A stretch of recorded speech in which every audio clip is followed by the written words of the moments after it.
Alam mo, yun ang nauusok ngayon sa panahon ngayon eh. Yung mga babae ayaw nang magtrabaho, ayaw na rin pumili ng matikas na lalaki para sa kanila na magsisimulang kasabay nila. Ang gusto nila, yung built na. Eto mabigat. Babae, ganun ka? Tignan mo, yung lalaki ganun din. Tama. Eto pansin ko, common to eh. Yung babae, hahanap ng kung sino mang mayaman. Baka may edad, baka wala. Pero mayaman ang dahilan. Ano ngayon ang ipapalit mo, karpalit nung pinaghirapan ng lalaki? Kasi pinaghirapan ng lalaki yung kayamanan niya eh. Diba? Inabaan niya yung utak niya, ginalingan niya, nilupitan niya, tinindihan niya. Ngayon, he is reaping the fruit of his labor. Diba? Tapos ngayon, ikaw ngayon, makikisawsaw ka doon sa fruit of labor ng lalaki. Ano ipapalit mo? Pera mo? Yung kapirasong butas, yun na yun? Yun ang kapalit nun. Tignan mo, pagka ganun ang mindset mo, babae, yan ay dahilan kung bakit yung pinipili mong klase ng lalaki.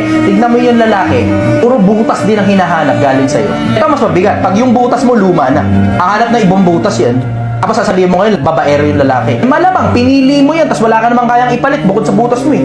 Kailangan, mutual. Yung pinaghirapan niya, makikinabang ka ron. Tapos meron ka rin sarili mong pinaghirapan, makikinabang din siya doon. Hindi naman ibig sabihin puro pera lang eh. Babae ka, marunong ka dapat magluto. Babae ka, marunong ka dapat maglaba. Babae ka, magaling ka dapat mag-alaga. Babae ka, wala na siya dapat ibang hahanapin galing sa'yo.